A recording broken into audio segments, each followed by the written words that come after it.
Oh, nice time to drink water. Yeah. Alright. We can go now. Okay. Oh, okay. Do you think men are bad at talking to each other? Why or why not? I think so. I think we're brought up from the time when we were boys not to really open up about certain things. Like what? Personal things, your state of mind, emotions, like men to men generally, conversations. You're always expected to suck it up and be tough. So if I know he's going through an issue, I'm like, are you good? But you relax, man. It will pass. Talk about. That's it. And you don't know his state of mind. This guy's going through some severe issues, and that's the best that your boys can do for you. To say you just chill, you'll be okay. So you're telling me like the whole time the guys are hanging out together, we're doing football and bitches and that's it? And cars and tenders and hot Something mamas on else. Instagram. It's true. Yeah. It's true. We generally tend to have very shallow conversations. Okay, they're about more meaningful things, not meaningful in terms of comparison, but it's about Jobo, it's about new opportunities, about new ideas and stuff. Yeah. But how do you talk about Jobo, for example, if you're at work and Jobo is stressing you? Yeah. How are you going to be like, how is Jobo? Jobo is cool, but you know perfectly well Jobo is not cool. No, just say Jobo is stressful. Like, hey man, I've had a hard week. Boom, that's it. Like there's no. Then after that, I'm just deal like, with my hey, boss. Yuri man, let's catch a pint. Or Yuri, the guy telling me, yeah, you guy, let's go Shika Frost. Well, Moja. Boom. I Hey, see, you what relax, did you that say, shit should be Chica served. what? Frost. That's a thing. That's the thing. I knew that. So like so you think like it's from a nurturing from a young age, but like clearly it's not helpful for men. Like No. clearly men are like holding shit in. So Yeah. how what do you think would be the way forward to getting men to talk to each other and their friends? I think. Your face has done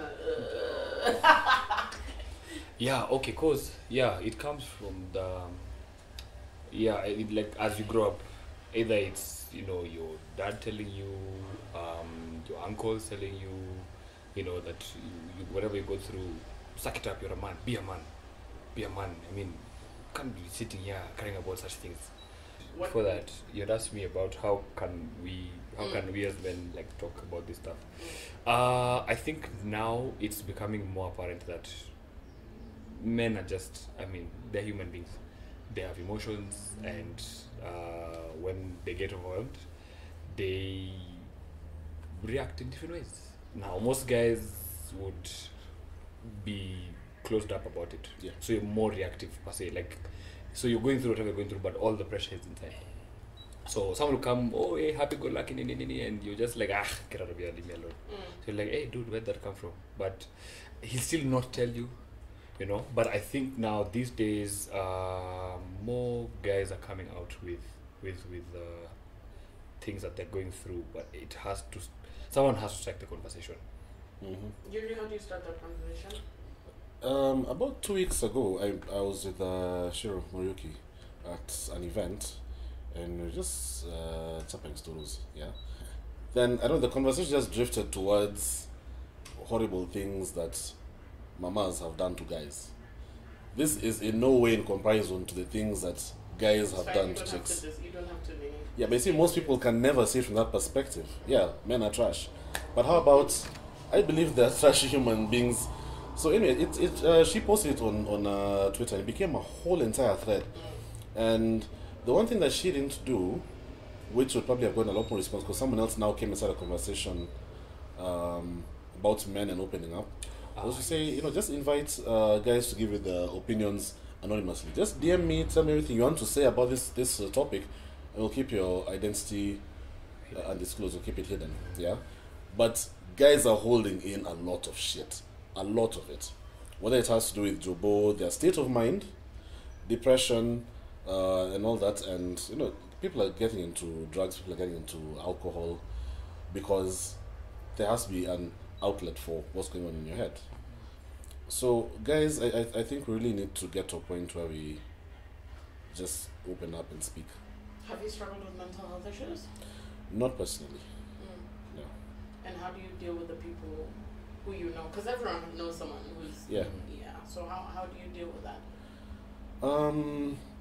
When you have a close family member who has had mental health challenges, you're able to observe that firsthand. So it's more or less because again most families tend to feature those things. It's like the dead secrets for famu. Yeah. So they don't talk about it. Want people to know that kuna wazimu kwa hii family yetu. Because that's what people would say. Even though everyone has. Yeah, and everyone has it. I mean, some of these things are not. You don't choose it, right? When you see those kind of characteristics being manifested in someone else, you're able to relate and say, you know what, I saw someone go through this. Even just as recently as last night, a good friend of mine put up a very worrying status update on Facebook, and he had hundreds of guys looking for him today. He finally resurfaced, but he hasn't told anyone what he was going through. And I think that's very scary. The fact that no one knows where you are, no one knows what you're going through. Just think, you guys know what? Be strong. We can't keep on doing that anymore. Yeah. Jeremy, have you ever gone through mental health issues? Yes, I have. Mine's been with anxiety issues. Yeah, that stemmed from what we call PTSD, but through emotional trauma, not anything like physical happening. And that's like been ever since I was maybe 10. Yeah, so it all came to blow up in 2015. What do you mean blow up? It's when you always have these weird feelings going through you, but you don't know what exactly. You can't link them, or you can't identify them. You can't pinpoint and say that, okay, I'm feeling this and I think it's because of this. I had no idea.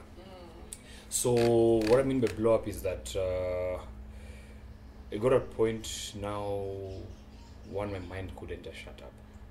Like when they talk about people who are overthinkers, my God, my mind just wouldn't stop racing. Like there's too many thoughts running through my mind, and you can't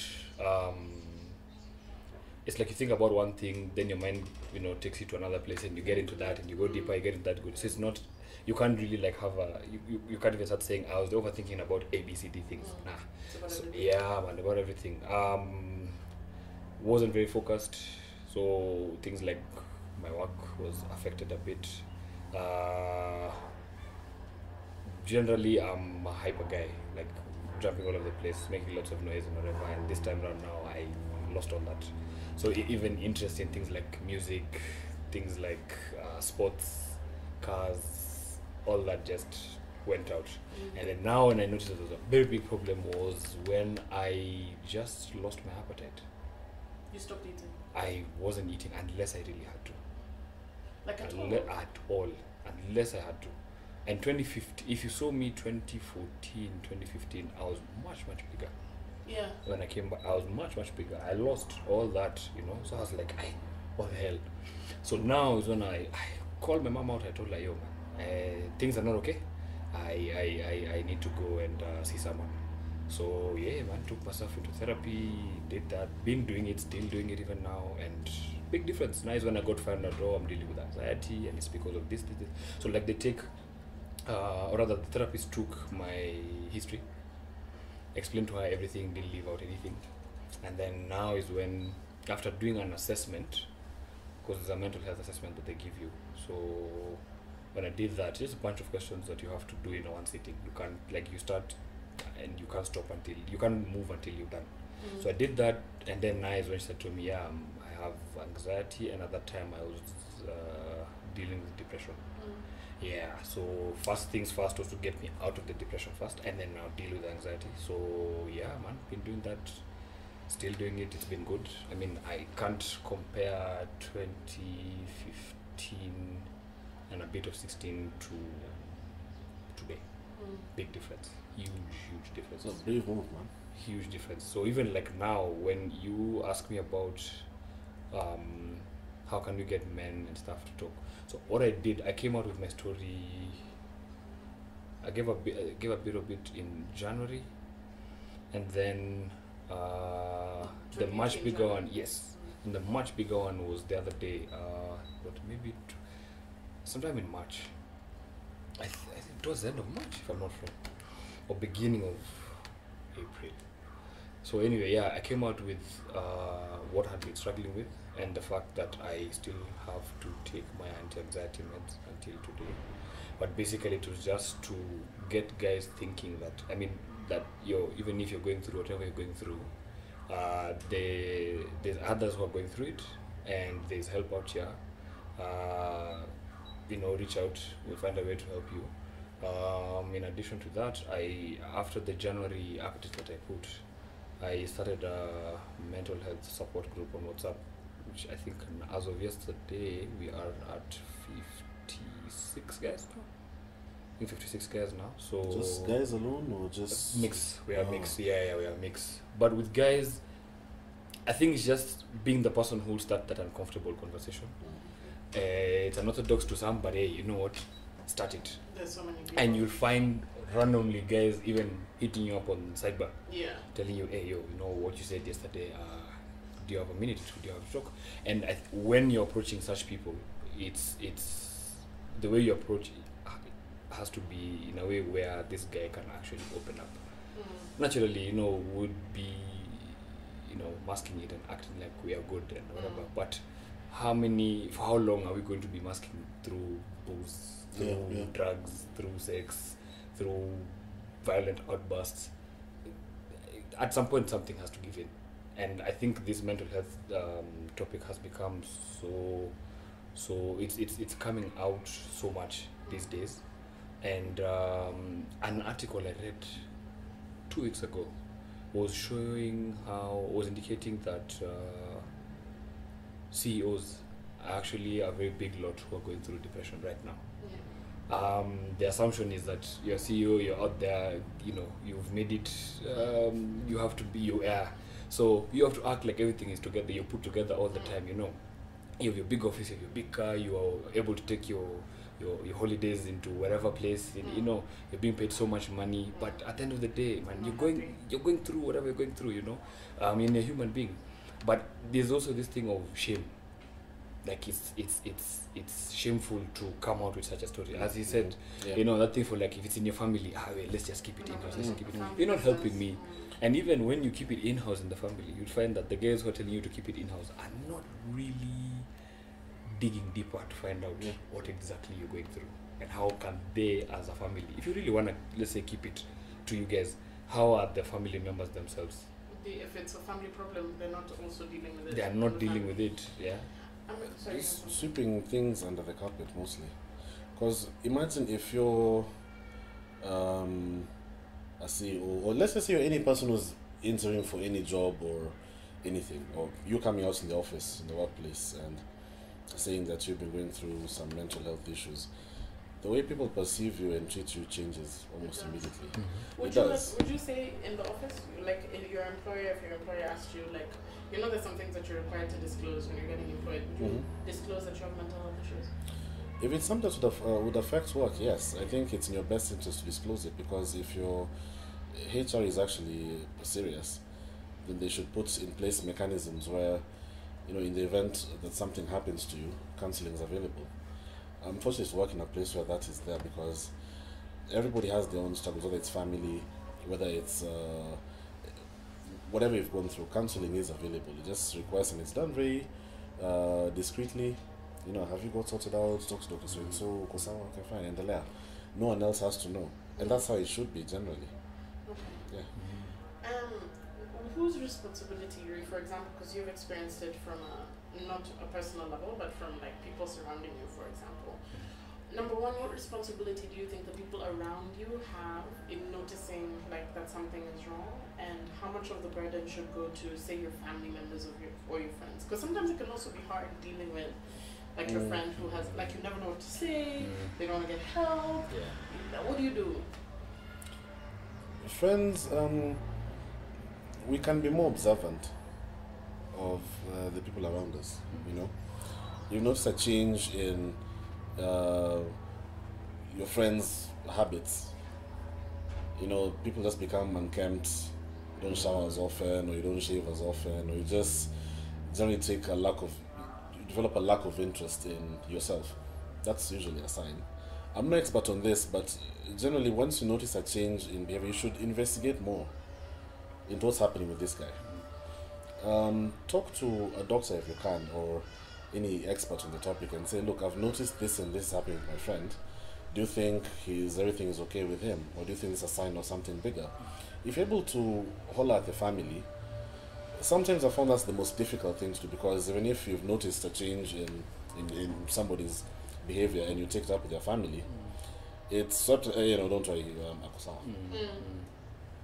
So again, even the family knows that, okay, even friends have begun to notice this thing, but I think we need to put a greater effort in featuring this thing. Instead of, if it has not become apparent to everyone else, I think we should then do something about it and involve this person's friends in helping this person to get treatment. Yeah. I think even to add on to that, if it's so easy for us guys to call each other for pints, parties, road trips, all these other nyama, all these fun activities, I think as we do that, you're getting to know who I am. You get to know the things that maybe piss me off, the things that hurt me, and the things I generally like as a person. The same way I'll take the same initiative in getting to know what my friend is about.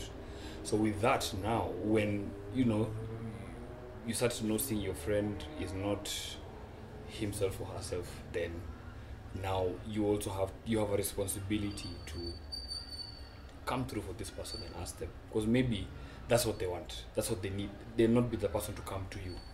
Maybe all they're waiting for is you to go to them and tell them, hey, I've noticed ABCD. And also the way you do it is really important. If you do it in a way that this guy will feel either harassed, attacked, or embarrassed, then don't expect that guy to tell you anything he won't. Especially for guys. Chicks, I find it's a lot easier. You guys are able, talk. Chicks are able to just talk and talk it out almost all the time. Whether it's you're going through relationship issues, whether it's just yourself, it's easier. But for guys, just because of that whole, culture of kazana bana, shikilia, you're a man bana, you can't be showing guys this, that you're breaking, you're breaking showing weakness. Yeah, it's a sign of weakness. Sort, yeah. But sometimes, when someone tells you, okay, go and play soccer, go to the gym, go play a round of golf to release the steam. Sometimes maybe I don't have the energy to do those things, but I have the little energy to talk to you and tell you, man, Yuri, man, it's tough. It's tough for me, and this is the reason why it's tough. And it's fine even if he doesn't know what to tell me back. Just it's fine. Let it out. I just want to let it out. But now what he probably could do is maybe find someone who can help me. Like, okay, I had you, and now go look for someone. Hey, I have a friend who's going through ABCD. I need you to, how can we help this guy? Yeah. There's also situations where friendships